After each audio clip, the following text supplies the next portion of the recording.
You are listening to the Necropolis podcast, which is brought to you by Jason from Goatcraft and Shelly from HateMeditations.com and Metal Legion magazine. Welcome to Necropolis. We're trying to do more episodes because we were inactive for about 4 months. So I am Jason, also known as Lone Goat, and we're here for an interesting episode today. It's just a focus episode, which we haven't really done before. We've done roundtables, talking about all these different aspects of metal and epiphenomenal aspects of metal, such as philosophy around metal, horror movies, and all that.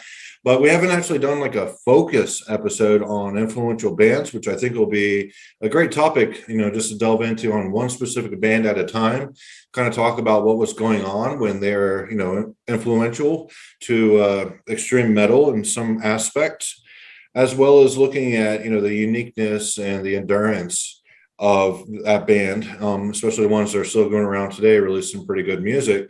So I do want to introduce the guests. We do have Joseph April from Invisible Magazines. I don't think he writes for them anymore, but no. He is a great metal writer and very insightful and thoughtful and very like if he had a podcast, he would probably do like a 8-parter on Mayhem, just talking about all the different aspects of Mayhem. So he's really digs, deep into the details, and it's always highly appreciated. So thank you for joining the program today. Thank you, Jason. You're welcome. We also have the co-host, Shelly, the one and only Shelly from Hate Meditations and Metal Legion magazine. Thank you very much, Shelly, for joining this, focus episode. Hello, I've got the Metal Archives page of Mayhem open, and I've got my 20th anniversary of Metal Archives mug ready to go. So I'm here to fact check stuff as well, if needed. Yeah, I have a 6-pack of beer, so he might need to use his fact checking skill once some of that's been consumed. So very awesome to have you aboard today, and I think today's episode will be really cool. Just a focus episode, and we kind of just express our opinions and views and ideas revolving the various aspects of Mayhem. So Mayhem is the band we'll be talking about today. So just to kind of start the conversation off, everyone knows about the controversies of Mayhem. Dead killed himself back in like 1991, I believe, if you want to fact check that, Shelly. And there was aspects like Euronymous collected parts of a skull and made a necklace or sent out fragments to other people that he thought was, worthy in the black metal circle back then. And then back in 1993, I believe, Varg Vikernes from Burzum, he was doing bass for Mayhem on De Mysterious Dom Sathanas as a session member, and Euronymous owed him money for the label that he had. I think it was Deathlike Silence. You can fact check me if you want, but that's correct, yeah. And so he thought Euronymous owed him money and he wasn't going to pay him. And Varg says it's self-defense, but everyone kind of really thinks that, just went in there and just massacred Euronymous. But so, aside from the controversies, what I really, get from Mayhem is a lot of, especially Varg too, Burzum, I think he shares this attribute quite a bit, very monomaniacal, very obsessive about metal back then. They created their inner circle. They had this huge micro culture that revolved around the Helvete record shop that Euronymous ran, and he really fostered the Norwegian scene back then to go a black metal route. So yeah, very monomaniacal, I would say, especially with the church burnings and murders and suicides, and all these guys who are 100% into it, completely obsessed. It was their life, and regardless of going to jail, they didn't really care because they truly and firmly believed that that was reality. They wanted to fight back against Christianity by burning down churches. They wanted to reinstate paganism in Norway. So just to kind of touch upon that monomaniacal aspect, that really obsessiveness that caused all these phenomenal aspects of Mayhem. Shelly, do you have any thoughts on that? With being really, really obsessive, does it really end up resulting in very groundbreaking works or movements, we should say? Do you think it really requires that element of just sheer obsession? I wouldn't say it requires it, but it does give black metal, the second wave at least, a certain mystique. It's almost like a Greek tragedy that is irresistible for generations to come, where they sort of discover the creation myth of this music, that they lived the lifestyle that is every bit as extreme as the music that they were creating.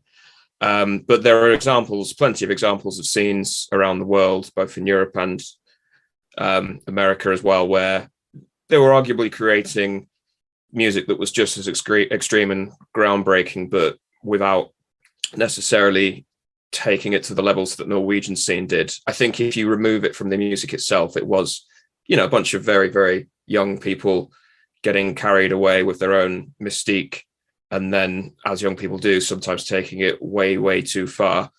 But, as metalheads, we have a tendency to romanticize it a little bit. And, that has its flaws, but it's also, it's just what we do. It's irresistible. It's a story that we keep retelling, whether it's through, the various interviews and accounts of people at the time, or dramatizations of it, the infamous Laws of Chaos book, anything. We just can't seem to resist it. And that kind of means that Mayhem, as it was back then, are sort of surrounded by this mythos that we turn to. Adding on to that, I suppose, when I think about it in an objective sense, you can't find too many other instances in rock and roll, or certainly modern music, with that level of controversy or sort of drama. Like, I love the comparison to Greek drama. I think that's very comparable. But you think of very key moments in rock history, and you often think of musicians dying young, whether suicide or drinking themselves to death. And you could say, well, the music is why those bands are remembered, which is certainly true, and I think it's the case with black metal to a certain extent. But those dramatic events definitely elevate it to that kind of higher plane. Would Nirvana be remembered in the same way if it weren't for Kurt Cobain's suicide? Would the Doors be remembered in the same way if it weren't for, the wild behavior they had, and then Jim Morrison dying, and, so on and so forth? And even Elvis, very storied life and quite a bit of drama, but the way things ended for him, I think, helped cement that.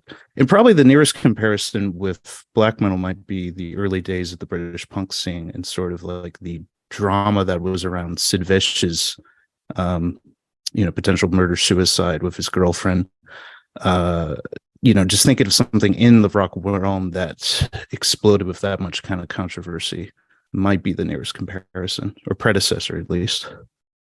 Yeah, and it's interesting because I think it's why a lot of people outside of metal are drawn to black metal as well, because they're, serious music fans, are at least aware of the story of like black metal in Norway, because it is such a compelling kind of narrative. And yeah, it's almost like the logical conclusion of where a lot of metal or rock was going at the time, and sort of getting more extreme, both musically and in terms of the behavior of the individuals. And sort of, Mayhem were at the center of that. So yeah, it's a story that, even sort of, passers-by might know something about it to some extent, because it is so compelling. Yeah, certainly with the larger than life characters, that's aspect of music in general, like even during the classical period. Well, classical music, such as in the Romantic period and the beginning of modernism, like Brahms and Wagner had, larger than life personalities, and they made headlines just by talking shit about each other. And even Bruckner said that, his music pretty much came from God himself, just these really huge, characters and personalities. And you can imagine, with that inner circle of black metal, like surrounding Helvet, once, they started seeing the headlines that the church burnings and all that were making, that really just thrusted that almost like flamboyant persona, to a fever pitch. So I can, definitely see like, the larger than life aspect of, you're in the performing arts essentially, and your stuff is newsworthy, whether it's the music itself, the personalities behind it, or the controversy surrounding it. So Yeah, I would imagine that just fanned the flames of uh, the monomaniacal nature around us, like reinforcing like they're on their true paths, quote unquote. And you really see the obsessiveness come out in Varg when he murdered Euronymous.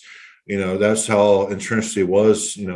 That he'll go and murder someone that he thought owed him money, and like Euronymous was pretty much like the black metal guru in Norway at the time. He's the one who kind of set up all the networking and all that, and having a perceived, blemish on that, such as, not paying his dues financially, and taking that so personally that you would want to go out and kill him. You see how inflated that, projected persona is, which, granted, Burzum wrote, I know Shelley probably says the best black metal ever. I would say it's up there with the best black metal. I don't know if like Burzum is really like a flavor of the month type of band for me. So if I'm in the mood for it, it sounds great. If I'm not, then I just kind of rather listen to Emperor, Immortal, or Darkthrone. Well, not necessarily Darkthrone, but Gorgoroth for Norwegian black metal. But it's really interesting how, there was that huge spurt of creativity, the stylistic aspects of that. And we can talk a little bit about, the style of Mayhem. Like you listen to D Mysterious, Dom Sathanas, and the demos before that. I hear a very, very strong Celtic Frost, Bathory influence in there. And I was thinking of another band too that just slipped my mind. But Shelley, what do you think about the music of Mayhem itself? So this is the point I wanted to get onto, because I think Euronymous is, if we ignore all of the controversy and stuff, because we do want to set that aside, if we just look at the musical movement itself, I think Euronymous was more skilled as a sort of manager and visionary and leader, not so much as a musical visionary. So looking at, you don't even have to debate whether Burzum were better or not, but just look at the rest of the sort of Norwegian circle in, Emperor, Immortal, Dark Throne, and you mentioned Gorgoroth as well.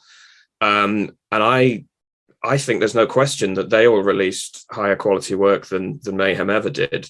But even going back to like the time in sort of, yes, Mayhem were one of the first in Norway at least, but you listen to the Death Crush EP and it's not sort of remarkable for the time. It's maybe a step beyond, sort of what Hellhammer or Bathory or Sarcophago were doing, but it's not remarkable. And then you have quite a big gap where Euronymous, yes, he's doing his Deathlike Silence thing. He's pulling together all these bands. He's writing a lot of statements about what true black metal is. But there's not really much in the way of material coming out of the Mayhem camp. And I think this was one of Varg's frustrations at the time as well, was Euronymous was all talk and he wasn't writing any material. And like one of the best documents of that time is the Live in Leipzig album, which again, great album, can't fault it. But I wouldn't sort of place it against any of the sort of classic albums from, what I call the big four of Norway at that time. But there is an argument to say that Euronymous did inspire a lot of these musicians and did kind of lay the foundations for what became, A Blaze in the Northern Sky or Pure Holocaust or whatever. I think the other bands will all, they'll fully attest to the fact that they were inspired and he was foundational in sort of them making music early on. But he was like the spark. And then all of these other bands took that spark and perfected it and turned it into an actual vision. I don't think Euronymous can ever claim to be the visionary of Norwegian black metal. He was just the spark that set it off, and all of these other individuals that were following him took it and perfected it. I think that's the encapsulation of my attitude towards the first era of Mayhem anyway. I think that's fair to say that his inspiration on the scene supersedes the musical benefits that he contributed, or contributions rather, to a certain extent. I mean, definitely, I think, if we want to put a meta narrative to Euronymous' life, I think it is that he took a burgeoning Norwegian death metal scene and created a entire black metal wave out of it. You look at all these bands, whether it's Immortal, Enslaved, or Darkthrone, and they were generally started as death metal bands, sometimes under other names. And they all do attest through multiple interviews and documentaries that it was Euronymous' influence that made them go, we need to get away from what's going on in the States or in Sweden and look towards, these underground things such, Venom, Celtic Frost, Bathory, Sarcophago, in the early, which I think gets overlooked as well, like the influence on black metal is the early German thrash metal scene, like the first Creator album, the Sodom and Destruction EPs, being very key part. Yeah, definitely. And I think, again, there is something to be said for Euronymous, not just in terms of sort of inspiring and kind of leading a lot of these individuals, but yeah, also turning them on to a lot of music. Like, there's no doubt that he was passionate about the metal that he loved, and he did have a vision for it. It's debatable whether he was able to articulate that vision through his music, but he certainly knew what he wanted metal out of Norway to sound like, and he certainly, was good at sort of saying, like, these early, they weren't known as black metal albums at the time, but this first wave of black metal, as we call it now, he was really good at turning people on to that and saying, look, the direction that death metal is going in right now is too clinical, it's too stale, it's too homogenous. We need to bring metal back to like this earthy, primal kind of expression. And yeah, all of the other outfits in Norway took that to heart, and they really ran with that vision. And yeah, there's no question that we wouldn't have, the first few Darkthrone black metal albums, or even, arguably to some extent Burzum as well, though Varg would probably deny that. There's no question that we wouldn't have those albums without Euronymous pulling the strings behind it all. But yeah, he probably wasn't the musical visionary that a lot of the individuals that were following him were. But yeah. So I took a break from, De Mysterious Dom Sathanas, which was, everyone knows, the breakout album from Mayhem. But I had gone like a good 10 years without, listening to it. Of course, I got into it when I was a teenager, and I read Lords of Chaos back when I was 18. And, I was really interested in just, the controversies and all of the mystique, as you would say, around the band. And it is like a magnet. It draws your attention to it like a Greek tragedy, like you said. And, seeing these larger than reality, larger than life personalities. But I got back to De Mysterious Dom Sathanas, like 10 years without hearing it. And it is a fucking solid album. It is a really great album. It's not breaking, a lot of molds, because you hear a little bit of Celtic Frost, you hear a lot of Bathory, and also that band Thorns, which back then, in the nascent days of Mayhem, the Thorns guy, I forget his name, which they're coming off an album here soon. I think they're recording one, which is like the first album in like 15 years, something like that. But and just to add there, his name is Snore. Snore, yeah. Bush. Yeah, Snore. But anyway, you listen to, it's just like a guitar demo that he's doing. There's no drums. And you listen to it, and you actually hear some riffs from De Mysterious Dom Sathanas on there. And, the complete stylistic approach that Mayhem had is in that Thorns demo. So I can see how Euronymous was, visionary with creating, that micro scene in Norway back then that, sprung into a global scene. But he was able to take like these greatest aspects of a lot of other bands, Celtic Frost, the Thorns demo, and of course Bathory. I would say more Bathory than anything else. But I think the elephant in the room with that album, sorry to interrupt, but the elephant in the room with that album is that Attila gave one of the weirdest vocal performances ever heard on any record, let alone a black metal record. Like, it's fantastic, but I think that's also one of the compelling elements of it, is it really adds a weird, eerie atmosphere to the album that was not like anything that any of the other bands were doing. Yeah, I think Attila does a opera too on the side. Mhm. He's jack of all trades, vocal performances. So very, very cool guy. I met him. And I know Joseph has met, some of the guys from Mayhem too. But when it comes to De Mysteriis Thomas, what I wanted to get at was that it took a vision to pull all these different influences and mold it into, what is De Mysteriis Thomas. And I thought, the approach, which sounds drastically different than like early Emperor, sounds drastically different than early Immortal and Gorgoroth. But it was still really fucking solid. When I heard it after such a long break, I'm like, God damn, this is actually, really good. Usually with time, you start picking things apart a lot more. Rather than just going with it when you're a teenager, but having more circumspection when it comes to music. But it's solid. It's not breaking any substantial molds, but for what it is a great release. And we touched on it, and I kind of want to elaborate that. And I agree with you, Jason, that I do think it's a pretty great release. I might be the most full-throated in defending it. We'll see how this conversation goes. But I did want to circle back a little bit and talk about Snore, because when we were just discussing about Euronymous and his influence on the scene, I think the one thing we could say musically is that Snore does get overlooked for his contributions. I mean, if you check the credits on De Mysteriis, you see he is attributed as a songwriter on that album.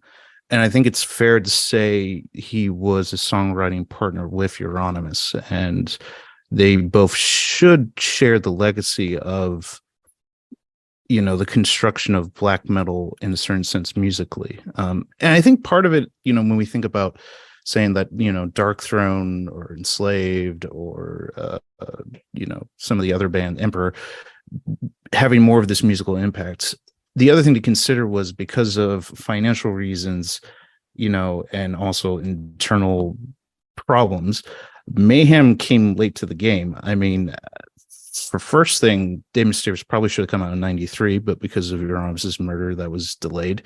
And from what I recall, the recording sessions were off and on just based on what kind of amount of money they could pull together. So in some of those songs, are in the live recording Live in Leipzig, which does precede most of the black one, precedes, I believe, Blaze in the Northern Sky, at least the recording of it. And there's 4 tracks off of De Mysteriis on that live recording. So I think it's fair to say that, the key part being those tremolo picked single note riffs, being something that Snore and Euronymous worked on, and that having a huge impact. And then, of course, them getting essentially to the market with a artifact that encapsulated that, so, essentially 2 to 3 years later than most of the bands in the scene. Yeah, I mean, I think Fenriz definitely credits both of them as pioneering that guitar style. And you're right. The Live in Leipzig, I mean, I think many do say that's like the first proper document of what the Norwegian black metal sound was. But it's also interesting that you get the versions with Dead on vocals, and then you can compare them to Attila's performance, because they're both, very unique and very talented vocalists in their own way. But you kind of get to compare and contrast as well. And yeah, there is something to be said for the fact that they were a victim of circumstance in a lot of ways, and the material was already there, even though Dark Throne and Mortal and Emperor were already putting out EPs and albums by that point that had kind of beaten Mayhem to the game almost. And there's also interesting to think that, I mean, yeah, it's a solid album by any measure, and I'm not trying to do it down in any way, because I think it is definitely a document of that period, and it belongs in the kind of lexicon of, well, black metal in general, not just Norwegian black metal. But there's also a question mark around, where would Euronymous have gone musically if he had lived? Because he had a lot of non-metal influences that he wanted to bring to the table. He was very big into sort of ambient and like 70s krautrock and stuff. And it begs the question, like, what direction Mayhem would have taken. I know it's all a bit redundant now, but it is an interesting little thought experiment. I sometimes think, where would he have taken it, and what would that have meant for Norwegian black metal after the early 90s? Yeah, I think the youthfulness would have faded over time, and he probably would have gotten settled on a specific type of style and sound, and just kind of just repeated that over and over, like most bands tend to do. They have like their format and template for writing songs, and later in their careers, and they don't really tend to drift away from that. That's one kind of thing I think about, like classical music. Like a lot of composers get better the older they get and more experience, whereas in metal usually it's it's this youthful energy that comes out, and it's very innovative, and from there they just kind of become complacent. Well, it depends. I mean, obviously there are trends and there's always outliers. I mean, for one thing, you could say about Mayhem, and I'm sure we'll get to it, is that compared to a great deal of black metal, mind you, after Uranus's death and in a number of changes, but they were a band that at least attempted to be rather experimental on at least a couple albums. Ones that aren't necessarily my favorite, but I will certainly give credit for not sticking to the old format. Yeah, I think it was Ordo Chow. I think that's how you pronounce it. Yeah. It was very avant-garde. I remember listening to that on a plane, and I was like, "What the fuck am I listening? This is Mayhem," and it was very like atmospheric and droney. And I was like, "Okay, they're just experimenting around with this." But yeah, there was some cool things in it, but I didn't really think it was like anything really special. But after that, like Esoteric Warfare, I thought was pretty cookie cutter, and they've done the Daemon release that came out a couple of years ago. I thought that was better than Esoteric Warfare, but when it comes to like black metal in general, it's still a notch above most other bands. That's what gets me about Mayhem. Granted, they've had a few different main guitarists now. They had Blasphemer after Euronymous, and I think his name is Tellock. I forget his name, but the bald guy. Yeah. Tellock. Yeah, he's like the main guitarist now. So it's an interesting dynamic to have with the different eras of Mayhem, and of course the different vocalists too, like Maniac. And it's just a little anecdote. It's not me personally. No, I talked to Lars at one point, but Lars from a band called Vomit back in the late 80s, early 90s, they had a rehearsal space right next to Mayhem and hung out with Mayhem a lot. And unfortunately, Vomit, I think they got mixed up with drugs and kind of washed out in music. But just a little factoid there, and I think they are included in that book Glorious Times by Alan Moses and Brian Pattison. Just a little, and he throws little factoids about like hanging out with Mayhem back then and all that. But so even though like bands that were outside of the vision that Euronymous had for black metal, he still hung out with other bands like Vomit, with Lars and all that. So he wasn't like completely like a closed circuit or his own island or anything like that. So he was still open, probably because Lars shopped at his record shop or something, I don't know. But there's just a little factoid I didn't want to throw out there, that there is like a Mayhem Vomit connection, if no one knew about that. Well, and one thing, touching on the later Mayhem albums, what Mayhem constructed itself into after Euronymous' death, which is again sort of that interesting thing. You could easily have imagined if, essentially Necrobutcher and Hellhammer having differing opinions than they did, Mayhem could have ended right then and there. Been like, yeah, Euronymous is dead, Varg's in jail. I think, let's do our own projects or whatever, but Mayhem's dead.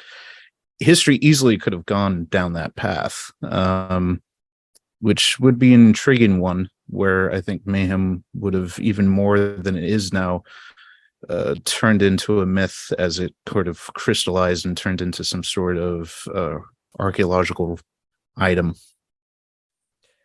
Yeah, I mean, it's a bit like Bathory in a way. Not that I was steeped in controversy, but Bathory was always, Corfon was always quite a mysterious figure. He was famously kind of bent the truth or outright lied in a lot of interviews about the history of Bathory, his influence, the way things recorded.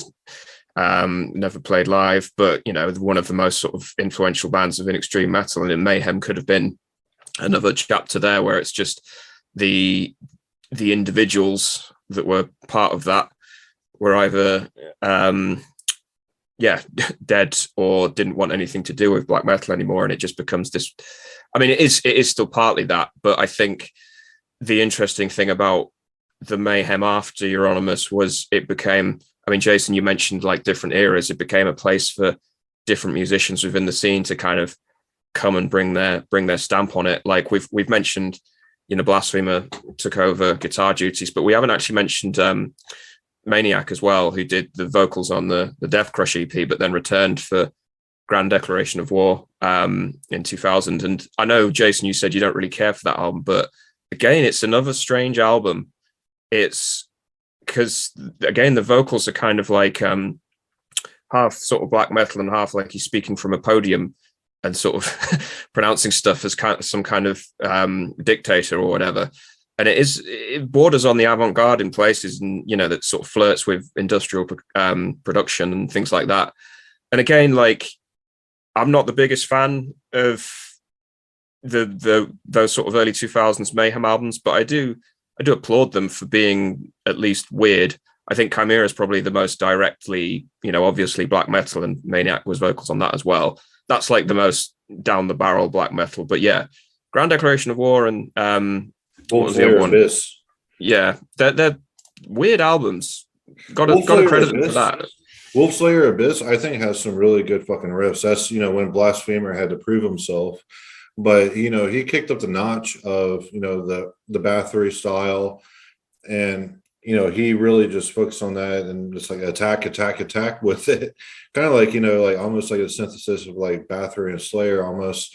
But I thought Wolfslayer Abyss is a really good album. Maniac. I know people who know Maniac, and I know at one point in time he was like suicidal and very depressive and might have ended up like dead if he went down further that path.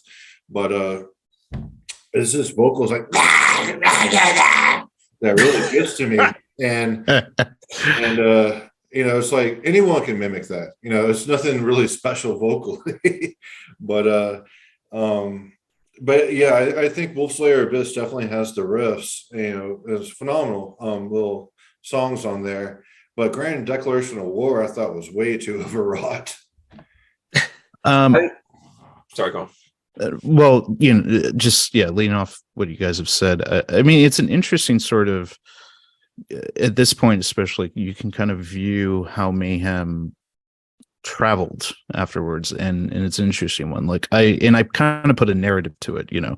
Wolfslayer Abyss is Mayhem coming back with different members, and a lot of people being skeptical about what that would be. So I think Wolfslayer Abyss was sort of proving they could still be a black metal band. So while it's certainly different than De Mysterious, it's still not different enough to make people think, what is this? And then I think with that having been proven, I think especially from what I've gathered, I think Hellhammer in particular is the one who's often pushed the band to new experimental lengths, in part because as a drummer, he's someone who always seems to be interested in pushing himself into doing something he hasn't been capable or able to do before.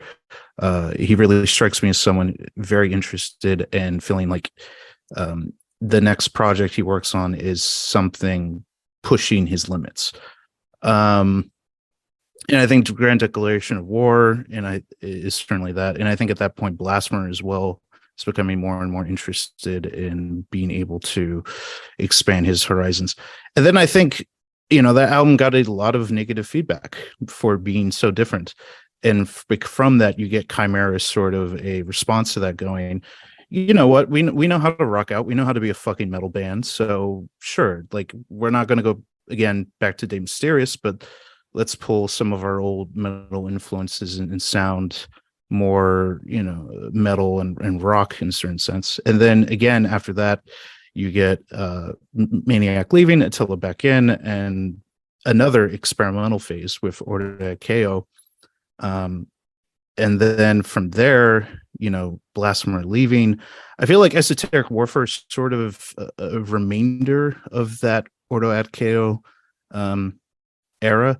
But then Damon afterward, I feel like is a real shift, especially because of the realization of who's in the band now and what interests are at play there. And again, another return kind of to the old. So like when I look at Mayhem's albums after, I think of like the kind of like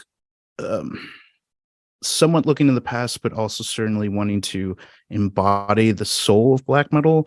Wolfslayer Abyss, Chimera, and then Damon are kind of those albums. And then the experimental were really trying to do something different. Grand Declaration of War, Ordo ad Chaos, and Esoteric Warfare. Yeah, I mean, I might be the naysayer of the group, but I think Ordo ad Chaos is definitely like a really strong, like dark experimental album. And I think it has been quite influential on a lot of modern black metal that really trades on that kind of cosmic dissonant sound. They haven't quite managed to capture what Mayhem did on that album, but yeah, I think that is an underrated album. But as you said, it did again receive a lukewarm response from people just expecting Mayhem to be, straightforward black metal again. And I think that's the problem that the remaining members encountered a lot, is just fighting against their own reputation. And Jason, you hinted earlier on, like a lot of the original Norwegian crowd, they kind of settled on a style and kind of stuck there. And I think part of that is, that's their comfort zone. That's where they feel like they can just be themselves. But it's also fan expectation in a way, as if the members of Immortal veered too far from the path that they discovered on At the Heart of Winter or whatever, fans would be disappointed. So they kind of think, well, we'll just give more of what they want rather than trying to push the envelope, because otherwise we'll get punished like Mayhem did by trying to do something different. I don't think Mayhem necessarily succeeded every time, but I credit them for at least trying. Like, to be fair, I think I certainly get Jason's point in terms of bands falling into a certain path. But I mean, what I think bands do is most of them change. Like most of the Norwegian black metal bands, their sound from 92 to 96 is not what they were doing in the late 90s and early 2000s. Okay. The vast majority had shifted. I mean, almost every band, you could say. Certainly, Satyricon, I mean, by the time they're doing Rebel Extravaganza is a very different thing, much closer sort of what Mayhem was trying to do experimentally. And then even, Emperor by the time of Equilibrium and Prometheus, Enslaved, certainly going into the more psychedelic realms. One can go on and on and on. And even Immortal, I mean, you think of Pure Holocaust and Battles in the North. The most drastic change of all was Burzum, from black metal to ambient prison music. Which according to him is because, his guitar was taken away in jail. Yeah. I mean, arguably, when you look at it in that way, and then when Varg was released and put out Bellas, that was like the most sort of directly in line with Burzum of like the Philosopham era. Like that was closest to, that was closest to like his earlier incarnation, unlike like Isan going off in a very progressive, weird direction for his solo career. And yeah, you're right. Like, yeah, Immortal, I would say they kind of flatlined after At the Heart of Winter, where not flatlined, but they just stuck with that style of like epic black and thrash, because they just found their voice at that point. But the albums prior to that, there was a serious kind of arc between Pure Holocaust, Battles in the North, and Blizzard Beasts. Yeah, absolutely. And I totally agree with the other sort of Norwegian crowd. You could never say that they weren't developing, but there is sort of a marked experimental edge to Mayhem that just seemed to piss fans off. And I think it does come from that, the fact that people have this mystique around Mayhem, that they have that expectation that Mayhem should be the true expression of Norwegian black metal. So they kind of get punished more for trying to push the envelope than some of their counterparts, maybe. That's me speculating, but well, they did start the corpse paint stuff, which is still enduring today throughout the world. However, they themselves, other than Attila, has really given up on putting on corpse paint anymore. It's really Attila just doing his own thing. Helllock usually wears it at live performances. And Just to Ghoul. clarify as well, in case anyone wants to shit on us, Sarcophago were wearing sort of a variant of corpse paint that I think Euronymous took influence from. He certainly brought it to the Norwegian scene and made it like the standard, but just in case anyone wants to fact check, if Sarcophago were definitely wearing something like that prior. And before Euronymous, I mean, wasn't it Dead technically who introduced it? It was Dead, and Euronymous ran with it. Yeah. Because Dead wanted to look like he was dead. But Shelley mentioned Blizzard Beast, being different and all that. It's so different that it's not even black metal; it's a death metal album. It is. That's after Immortal toured with Morbid Angel. Blizzard Beast came out, and that was when Demonaz got really influenced by Trey from Morbid Angel, and he essentially it's a death metal album with black metal vocals on top of it. Just wanted to clear the air on that. I know. Well, I think it's very much a transitional album, and there's also the background there with Demonaz having his hand injury and leaving the band to just do essentially lyrics, and Apeth coming in to fill in the guitar, and that's obviously what leads into the more sort of heavy metal Manowar Viking Bathory kind of influence era of Immortal, which in essence they've stuck with ever since. And in a way though, that's definitely different than what they were doing in Battles in the North and Pure Holocaust. But you can see that transition definitely on Blizzard Beasts, where I think some of those songs Apeth was starting to contribute on guitar because of Demonaz's issues. And certainly on a song like Mounds of Might, it feels like a track that could have been on At the Heart of Winter. Yeah, you took the words out of my mouth there. It's definitely the transitional album with hindsight, because it takes elements of Battles in the North but blends them with the more melodic stuff. And there is a definite backbone of death metal running through it, but atmospherically it's still very much Immortal. But sorry, I wanted to bring it back to Mayhem, because just going back to sort of Hellhammer's influence on the Mayhem incarnation post 2000,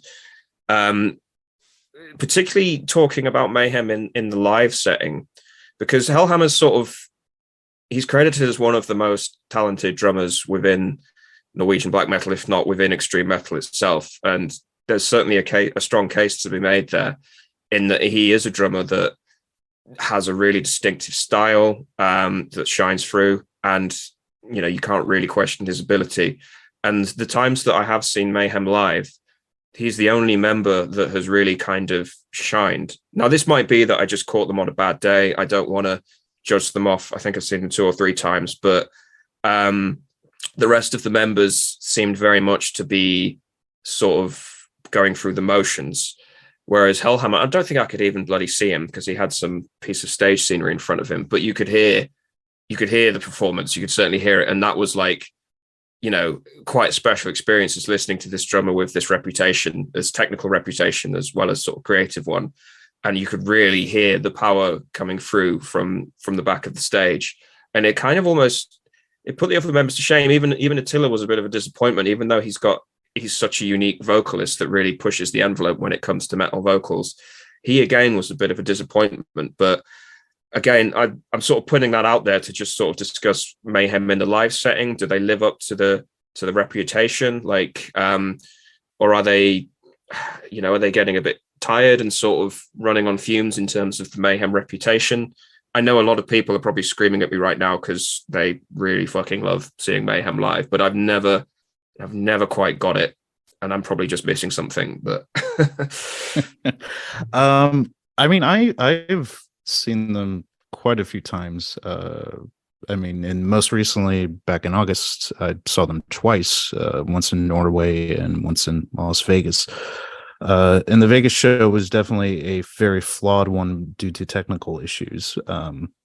But that's interesting that you mentioned that. I definitely feel like, if anyone's maybe going through the motions or kind of riding along, I suppose you could say it might be Necrobutcher. On the other hand, I don't want to discredit him too much, in the sense that, and especially with Damon, I think the bass features a little bit more prominently than in previous releases. So it's hard to say what's the deal with him musically. I mean, if you're going to have a bassist who, bass is usually overlooked by all the other band members, just kind of there. And but he is so fucking meme worthy. It's like, we're Mayhem, we're the fucking best metal band ever. And I was also on my way to kill Euronymous. He's a great spokesperson for the band, certainly. If you're going to have a bassist, you might as well have a character like that keeps you in the headline. Are you talking about that infamous Sam Dunn interview he did for Metal Headbanger's Journey? Of course he is. One question, and then he just yells at him for 10 minutes. Who the fuck are you? Fuck off. The fascinating thing with that was, if it's less well known, but Sam Dunn later did the Evolution of Metal, and because VH1 probably didn't want to pay for it, he had to crowdfund to do an Extreme Metal one, which is free on YouTube. So who knows? Maybe people have seen that more than the other actual VH1 episodes, but or I don't know what channels it showed in other countries. But he interviews again Necrobutcher, and they have a far more civil conversation, let's say, over coffee rather than beer. In Necrobutcher, I've seen that. Yeah. And it's interesting, like, juxtaposing those two interviews. He's certainly a very interesting guy, and there's a real, in terms of Necrobutcher, I think there's a really fascinating documentary you can see on YouTube, and I forget the title because it's in Spanish, but it's like Los Hombres de Norway or something like that. And it's about Mayhem's tour through Central America, and like Mexico and Central America. And it's very interesting because it's mostly from Necrobutcher's perspective, like before they go on tour, flying over, during the tour. And it's really interesting. You get in his head, his sort of perspective and view of the band. I mean, the fact that he's a grandfather, which is interesting to think about, like him performing on there, and this legendary figure in black metal is now a grandfather. And there's scenes of him like picking up his granddaughter from like school. It's very peculiar. I guess just sort of shows how all of us are growing older. You gotta be fuck you.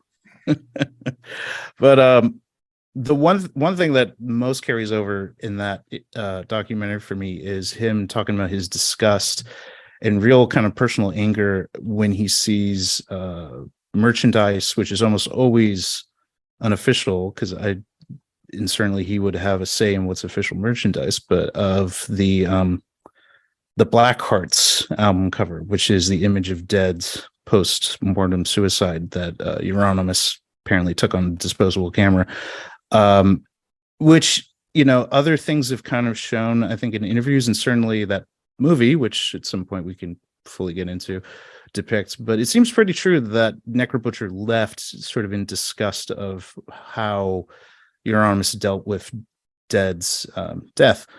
And it's very interesting, him talking about how like fans will come up with, shirts or whatever with that image, and all he thinks about is wanting to beat the fucking shit out of them. Because that's why he left Mayhem. Yeah. Well, and the fact that it's still a traumatic thing for him, that it still sort of triggers this sort of like, I can't believe you're disrespecting this good friend of mine by wearing an image of, his dead body, and how he really still takes that very personally, which it's interesting because it really kind of portrays something as fans that we are not privy to, which is the real kind of comradeship it seems like he had with him. I mean, I'll come on to that point, but this is also one of the interesting things about the relationship between Varg and Euronymous is sort of, I don't know, this contradiction that, yeah, these were real people, and this was a real murder, and but Burzum is still kind of worshipped by a lot of people, and that can bleed into sort of hero worship in a way. And I certainly don't look at Varg in that light. Much as I love his music, I think that was an incredibly traumatic experience that he put everyone through. And I think before we get on to the Lords of Chaos, the film, because I think we might have to discuss that, there's a supplementary documentary that I find really interesting called Once Upon a Time in Norway, that was sort of with the original members of Mayhem, the sort of Death Crush era, sort of the very early days when they were still kids, sort of getting into metal and extreme metal. And this narrative kind of starts to arise of like how Euronymous, he was a bright young kid. He was really like clever and personable. And they almost sort of view Varg as like this corrupter, but also the fact that he was sort of either caught up in the moment or maybe he was hiding some darker aspects. But yeah, what he did following Dead Suicide as well. And the sort of the twisted element of that kind of myth really comes to the fore. And it's important to watch that, I think, to supplement some of the more kind of dramatizations of it, where you know they might take liberties with some of the details, because and again with like Necropolis stuff, like they were young, they were kids, and of course it would be traumatic if your friend blew his brains out. Like that's going to stay with you forever. And the fact that image is still plastered over wall hangings and t-shirts and cover art and stuff, that's pretty brutal. And yeah, I could understand him being quite angry at that, especially the fact that it's unofficial as well. But yeah, watching these documentaries, and there's a version of Once Upon a Time in Norway with English subtitles on YouTube, I believe. It should still be up there. But that really comes across as just these young kids at school, just jamming in their parents' basement or the garage or whatever. And suddenly it becomes just this really, really dark tale of, violence and suicide and murder. And whether it's because of a few bad apples or people getting caught up in the moment, you're kind of left to decide. But yeah, it really comes to light in that respect. It was bigger than life. And obviously, that aspect, just what I said, bigger than life, obviously ends with death. Yeah, I can imagine, especially how young they were back then, that would be very traumatic. It wasn't like Euronymous like 28 and the other guys were a lot younger or something like that. I think he died at 25. 25. Yeah. But yeah, I remember I did watch that Lords of Chaos Netflix video or whatever it's called, with all the actors, and I think it was produced by like Horthon's son. And yeah, it was like a circus mirror version of the events that transpired in the Norwegian black metal scene. And I had to take it at face value. It's like, this is just, a dramatization of, what actually transpired in real life. And, they took some liberties with that. And it left me feeling very awkward after seeing that, and, kind of shaking my head quite a bit, because it seemed to do a great injustice to what actually happened in real life, which I think is way more fascinating than the events as it was portrayed in the movie.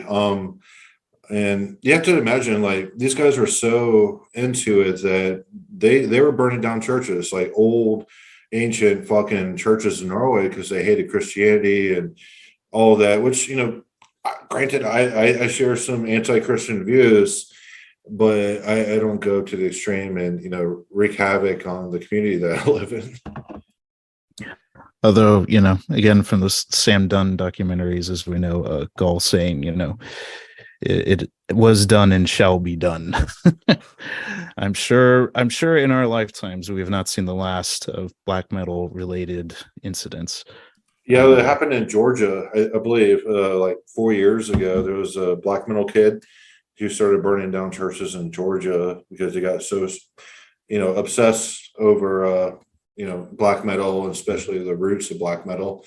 When I talk about black metal, I'm talking about the second Norwegian wave of black metal. But yeah, it did happen here in the States, and he burned down some black churches and went to jail for that. So yeah, there are copycats, out there. It's also, it's weird because it's a weird thing if you're an American black metal teenage fan and you get so obsessed with it that you honestly think about burning down a church, that you have to contemplate, okay, well, will the people think I'm doing this for black metal, or will they think I'm doing it for a hate crime against black people? Because that's certainly an element you don't have to necessarily contemplate in most of Europe. So it's a weird, I think in that sense, it's a weird sort of cultural mutation in terms of second wave black metal coming into some place like America. And I'm sure it would be the same in somewhere like Brazil or somewhere else where you have your own cultural legacy of religion and anti-religion. I mean, yeah, this is sort of the broader sociological point around specifically Norwegian or maybe Scandinavian extreme metal as well, because outside of metal, you know, Scandinavia has a reputation for being a very kind of egalitarian, very peaceful, but also very, very homogenous, very white kind of part of the world where the kind of racial and religious conflicts of other nations aren't such an issue. They are still an undercurrent in those societies, but Norway outside of black metal doesn't have a reputation for that kind of conflict. So it's interesting that sorry, go on. In Finland, they don't even have pronouns. So when people were like address me by the right pronoun, they don't even have pronouns in the Finnish language. And so, yeah, some aspects of, like Western culture, and you talk about, progressive things like that. It doesn't really translate well in Scandinavia, beyond, the sheer quote unquote whiteness of it. But yeah, there's a lot of aspects that like, I just recently went to Finland, so it's what my brain is fresh with, but I know like everyone's like transitioning to like electric and hybrid cars up there, but you look at Southern European countries and they're all, not obligated to do that. I know even in England, like you get fines in London if you drive like an older car. So it's really strange that, the quote unquote white countries are really progressive and but they're not in a way too. They're homogenous, as you said. Yeah, I think that's sort of one of the contradictions of Norwegian black metal as well. It was a kind of railing against religious conservatism, but also it's a notoriously conservative kind of philosophy underpinning a lot of what black metal was about for the individuals involved.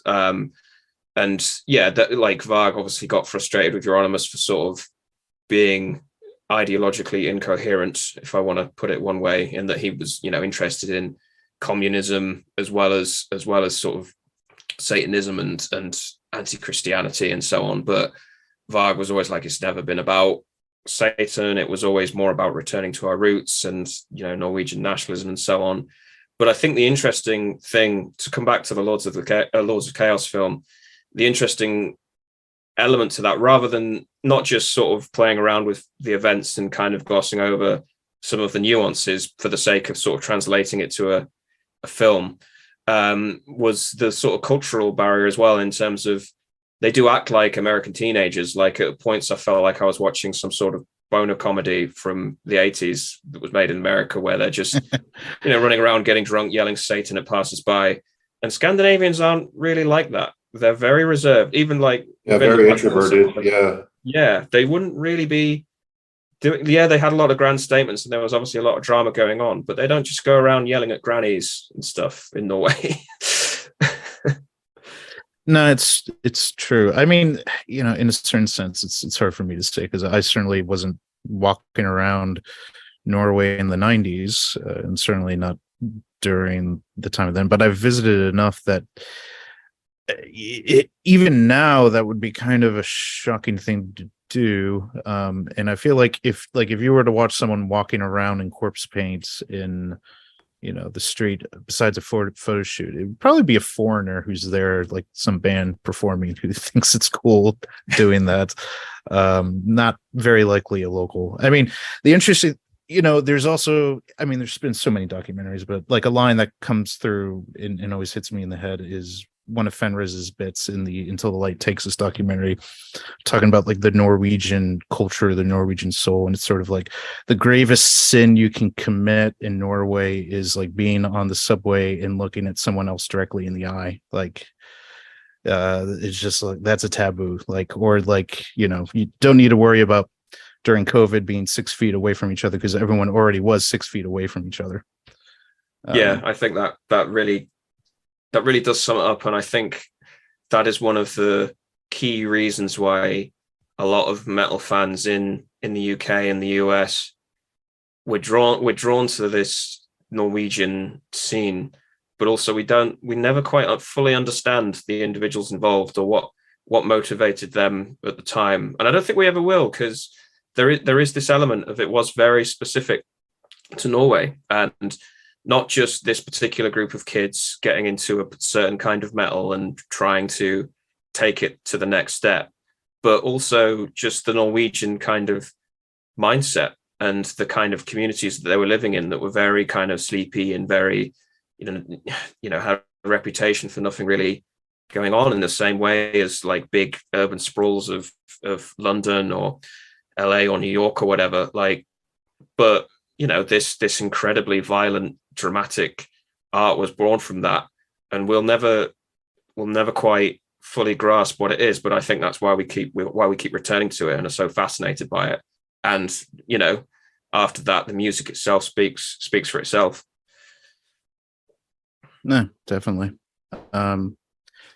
One thing I'd like to return to again, we are becoming self-aware that we're kind of getting into the meta narrative of black metal and getting away from Mayhem uniquely. I do think Attila has possibly one of the most unique vocals in all of extreme metal, and Jason certainly mentioned it. It's definitely the operatic influence. And I have a bit of an anecdote. Although, yeah, I think we need to wrap up a little bit, so I'll try to make it real quick. But you can never tell when unique influences come into music, and until often the artists themselves mention it. And one interesting one for me was learning the industrial and electronic industrial influences on Attila. And very specifically, it was when he was releasing his tapes that he received before the final De Mysterious mix was put out. And this is, before Euronymous' murder and everything. And, years and years later, he was going to release these, mixes of some of the songs from De Mysterious that he'd personally had. And in that, there were photos of the recording sessions and everything. And I noticed that Attila was wearing a Skinny Puppy shirt, which fascinated me because I had already at that point become a Skinny Puppy fan. And it suddenly dawned on me that those vocals in Skinny Puppy that Ogre created are rather reminiscent of what Attila has done in multiple projects. And sure enough, after the first time seeing Mayhem, I rather funny enough, I thought it would be interesting. I wore a Skinny Puppy shirt to the show, and after the show finished, I walked up because Attila was holding court outside with a few people, and before I could even say a word, he pointed at my shirt and nodded his head, and we had a little chat about it. And sure enough, he's quite the Skinny Puppy fan. It seems to be a dream of his to one day perform with Ogre or have some sort of recording with him. That would be like a childhood dream of his. And he related how, again, very interesting, we could do a whole thing on Attila, but, again, him being I want to do an episode with him at one point. Go ahead. No, just was going to say he related a very interesting story about, again, in the Tormentor days, in the last throes of the Soviet Union, where, not everything was necessarily permissible. When they were doing what they were doing, he would actually make his own prints of shirts for Western bands because you couldn't import that legally into the country. So like the Skinny Puppy shirt he was wearing was one he made himself. That's interesting. I hung out with Attila one night. He hung out at my merch table when I played at a festival. And he was there for like 4 hours, and he actually took 5 GoCraft CDs back to Hungary. And a really cool guy. I have nothing but good things to say about him. But we are wrapping up today. So I do have to go take a poop, and I've been holding it in for about 20 minutes now. But I do want to thank you both for joining. Joseph, great metal writer. Thank you for joining today. Thank you. And Shelley, Thank you very much for coming on from Metal Legion Magazine and hatemeditations.com. Definitely check out the Hate Meditations articles about his year-end list. I believe it's the top 40, which he just released the first 10 of that. And he's working his way back to number 1 for the year. So interesting stuff coming out on the Hate Meditations blog. Shelley, thank you for coming on. Thank you. Yeah, 30 to 21 will be published tomorrow. And yeah, in terms of Mayhem, I'm sure this will be part 1 of 10 of Necropolis, because I think we could keep talking for hours. But yeah, cheers for having us. Great chat, guys. Yes, sir. Cheers. And on that point, if you guys would like us to continue doing these like specific band focuses, just leave a comment on the Hate Meditations YouTube channel, and we'll take note of that. Like I have a theory of, I think this might be a good thing, as well as like, I really want to cover Morbid Angel, Celtic Frost, bands like that. And I think we could have really great chats around that. So let us know your thoughts if you enjoyed it on the Hate Meditations YouTube channel. And thank you for listening today.